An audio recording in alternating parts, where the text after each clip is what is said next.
출근길에 늘 보던 가게가 사라졌어요. 딱히 엄청 특별한 가게는 아닌데 이상하게 오래 남더라고요. 여기 사장님 성실했는데 그 생각이 자꾸 떠오르니까요. 사람들은 보통 요즘 경기가 안 좋아서 라고 말합니다. 맞아요. 근데 저는 요즘 그 말로는 설명이 반밖에 안 된다고 느껴요. 왜냐면 같은 거리에서도 같은 시간대에서도 어떤 가게는 살아남고 어떤 가게는 먼저 무너지거든요. 그 차이는 대부분 열심히가 아니라 규칙에서 나옵니다. 지금은 불황이기도 하지만 더 크게는 장사가 성립하는 규칙이 바뀌는 중이에요. 기술이 구지를 없애고 비용이 남는 것을 먹고 소비 습관이 우선순위를 바꾸고 산업이 연결돼 있어서 도미노로 흔들립니다. 오늘은 8업종을 가져왔습니다. 익숙한 업종도 있을 거예요. 대신 접근을 바꿉니다. 망한다가 아니라 어떤 신호가 위험하고 상권별로 어떤 선택이 갈리는지를 보겠습니다. 구독, 좋아요, 알람 설정은 경제 튜브 채널을 벼랑 끝에서 살리는 힘이 됩니다. 자, 시작할게요. 1. 카센터 정비업. 정비가 줄어서가 아니라 주도권이 옮겨간다. 정비업이 힘들어졌다는 얘기는 많이 들었죠. 전기차 때문에 엔진 오일이 줄었다. 근데 제가 현장에서 더 크게 느끼는 건 이거예요. 정비의 문제는 할 일이 줄었다보다 할 수 있는 범위가 바뀐다는 겁니다. 예전엔 동네 카센터가 기술이었어요. 경험으로 진단하고 부품 갈고 해결하고. 근데 요즘은 차가 기계이기도 하지만 동시에 소프트웨어가 됐죠. 여기서 생기는 현실은 이렇습니다. 손님이 와서 경고등 떴어요 합니다. 카센터는 당연히 원인부터 보자고 하죠. 근데 어떤 차량은 진단 과정이 까다롭고 업데이트나 접근 권한이 제한되면 수리가 아니라 의뢰가 되어버립니다. 그러면 손님은 결국 한마디 합니다. 그냥 센터 갈게요. 이건 실력의 문제가 아니라 권한의 문제예요. 상권별로 결과가 갈리는 지점. 주거지 골목 카센터. 단골의 충성도가 중요합니다. 매운차 단골이 전기차로 넘어가는 순간 방문 주기가 길어지고 정비 항목도 단순해지면 매출이 급격히 흔들려요. 대신 이 상권은 가까움이 무기라서 차 관리로 재정해야 하면 버팁니다. 타이어 하체, 에어컨, 배터리 점검소, 모품 패키지처럼 생활형 불편을 해결해주는 쪽이 강합니다. 찬단공단 주변 카센터. 개인 승용보다 업무 차량이 많죠. 이쪽은 첨단 진단보다 오늘 차가 나가야 한다가 핵심입니다. 그래서 빠른 대응, 당일 처리, 픽업 딜리버리, 법인 정상 같은 운영 능력이 경쟁력입니다. 역세권 인근 도심 소형 정비. 도심은 임대료가 압박이라 리프트 큰 매장보다 경정비 퀵 서비스가 맞는 경우가 많아요. 대신 고객은 바쁩니다. 기다리는 걸 싫어해요. 예약제 대기 최소화가 없으면 바로 다른 곳으로 이동합니다. 관광지 드라이브 코스 주변. 여기서 돈이 되는 건 정비보다 사실 응급이에요. 타이어 펑크, 배터리 방전, 급한 견인 연결 같은 것. 성수기 비수기 편차가 커서 성수기에 수요 폭발을 처리할 시스템 협력, 견인, 재고, 인력이 있느냐가 갈립니다. 이 업종에서 망하는 선택, 버티는 선택, 망하는 선택. 예전처럼 엔진오일, 브레이크 패드로 꾸준히 먹고 살자에 머무르기, 버티는 선택. 차를 오래 쓰게 만드는 관리업, 고객을 묶는 정기 루틴으로 이동. 2. 주유소 전환의 핵심은 설치비가 아니라 회전율과 체류 시간이다. 주유소 얘기도 뻔하게 흘러가죠. 전기차 밀어서 힘들다. 근데 주유소는 숫자보다 동선을 봐야 합니다. 주유는 빠릅니다. 들어오고 몇 분이면 끝나고 나갑니다. 충전은 느립니다. 한 대가 머무는 시간이 길어져요. 그러면 같은 땅에서 처리할 수 있는 차량 수가 줄어듭니다. 그래서 주유소 사장님들의 고민은 단순히 충전기 달까가 아니라 내 입지에서 머무는 시간을 돈으로 바꿀 수 있나? 예요. 상권별로 결과가 갈리는 지점. 역세권 도심 주유소. 땅값과 임대료가 센 곳은 충전으로 회전율이 낮아지면 버티기 더 어렵습니다. 대신 도심은 편의가 돈이 됩니다. 편의점, 세차, 택배 픽업, 간단한 차량 서비스 워셔액, 공기압 같은 짧고 확실한 소비가 붙으면 살 확률이 올라가요. 주거지 외곽 주유소. 단골이 생기지만 전기차가 집에서 충전하면 방문 이유가 약해져요. 이쪽은 주유 자체보다 세차장 디테일링이 생명줄 되는 경우가 많습니다. 탄단 주변 주유소. 화물차 업무.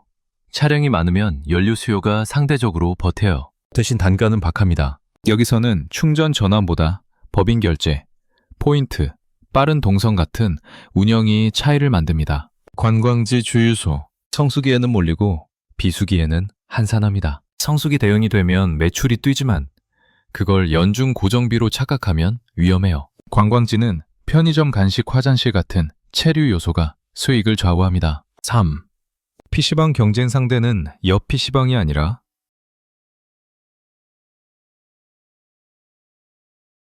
집과 폰이다. PC방이 힘든 이유를 게임이 예전 같지 않아서로만 말하면 반쪽입니다. 진짜 경쟁자는 옆 가게가 아니라 집이에요. 그리고 모바일이에요. 집에서도 충분히 즐길 수 있으면 PC방에 가는 이유는 바뀝니다. 그럼 PC방이 팔아야 하는 건 컴퓨터가 아니라 상황입니다. 같이 모여서 팀플하고 떠들고 먹고 놀고 혹은 조용히 작업하고 공부하는 공간. tan과별로 결과가 갈리는 지점. 역세권 PC방. 유동인구가 많지만 그만큼 경쟁도 셉니다. 여기서는 한번 들어오면 오래 있게 만드는 좌석 먹거리, 쾌적함이 핵심입니다. 반대로 좌석이 불편하거나 소음 관리가 안 되면 역세권은 바로 다른 곳으로 이동합니다. 주거지, PC방. 단골이 생기지만 집에서 해결 가능한 영역이 커지면 방문 빈도가 떨어져요. 이 상권에서 버티는 곳은 아이들 방과 후 루틴이나 친구 모임 루틴을 잡습니다. 즉, 기기가 아니라 모임의 이유를 만드는 거죠. 산단 인근 PC방.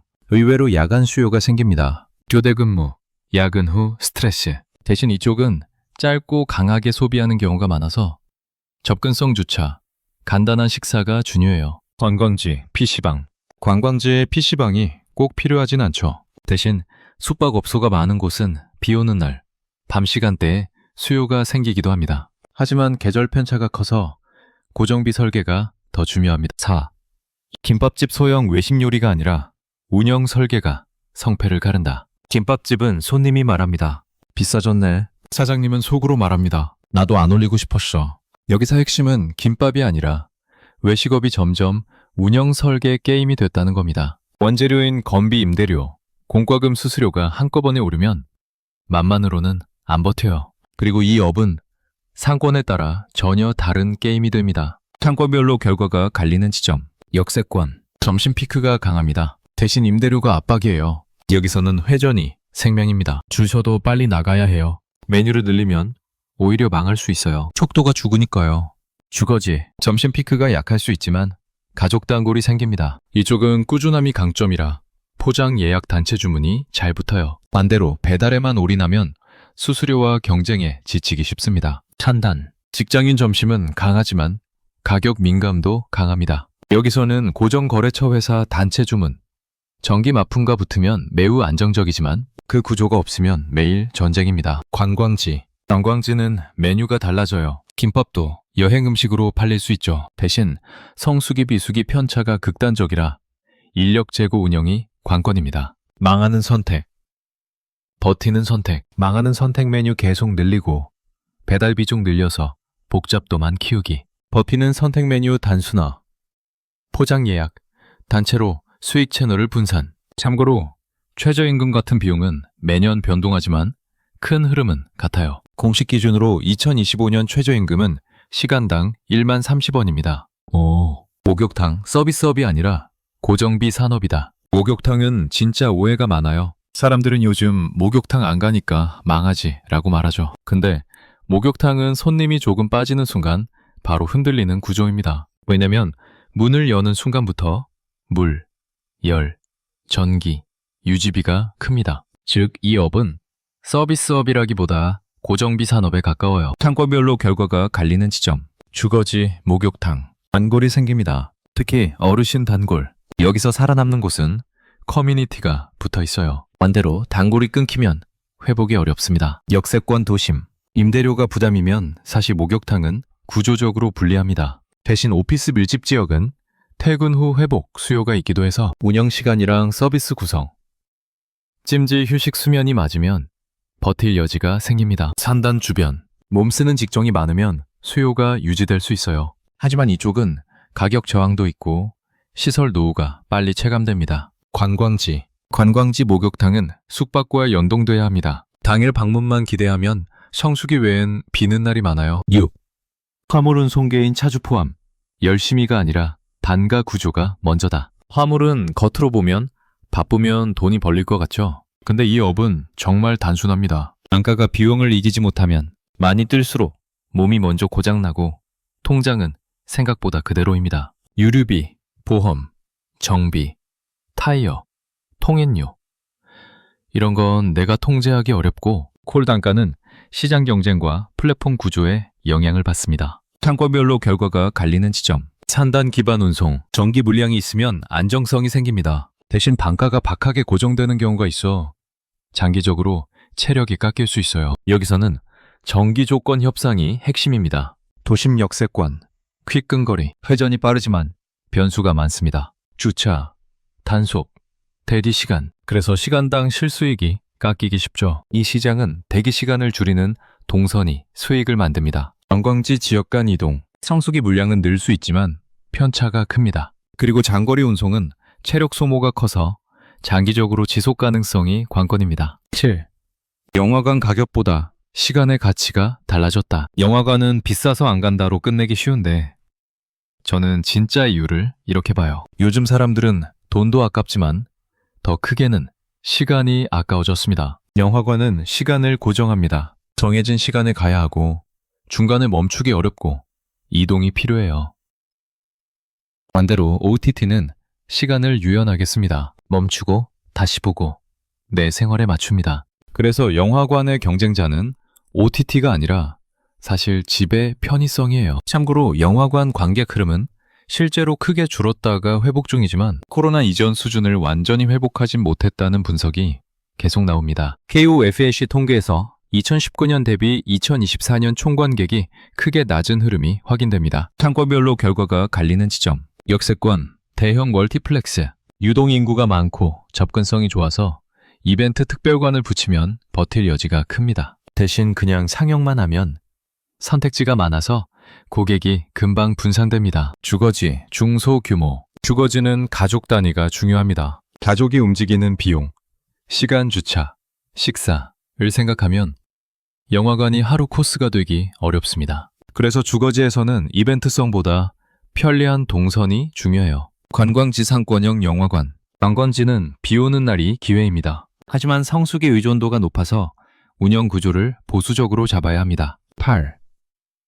부동산 중개, 인테리어, 가구 묶음, 한 엔진에 묶인 생태계. 8업종으로 압축하려고 이 3개는 한 묶음으로 잡습니다. 왜냐면 진짜로 연결돼 있거든요. 부동산 거래가 줄면 중개가 먼저 체감하고, 이사가 줄면 인테리어가 줄고, 인테리어가 줄면 가구가 줄어요. 그리고 이건 오늘 갑자기가 아니라 사람들의 큰돈 결정을 미루는 순간 천천히 얼어붙습니다. 참고로 거래량 관련 수치는 월별 지역별로 출렁이지만 거래가 줄면 연쇄로 흔들린다는 구조 자체는 변하지 않습니다. 국토교통부 주택통계 관련 자료에서 월별 거래 흐름은 계속 공개됩니다. 상권별로 결과가 갈리는 지점. 역세권 도심, 중개 인테리어. 도심은 임대료가 부담이고 경쟁이 치열합니다. 여기서 살아남는 중개는 단순 연결이 아니라 리스크 정리, 빠른 의사결정을 돕습니다. 인테리어도 풀시공만 고집하면 한파 때 바로 직격입니다.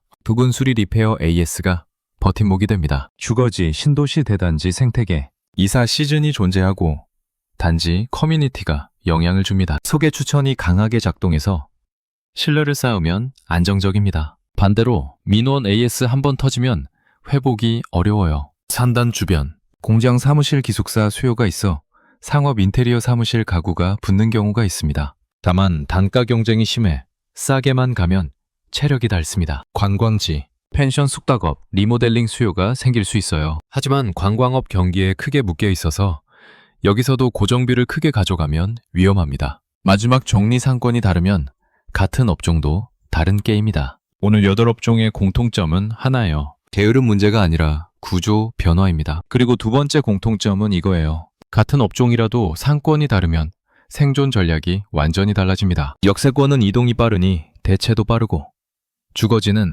단골이 핵심이고, 산다는 전기 물량이 관건이고, 관광지는 성수기 편차를 견딜 구조가 중요합니다. 그래서 마지막으로 스스로한테 이 질문 4개만 던져보면 좋겠어요. 내 일은 기술이 들어오면 더 편해지는 일일까?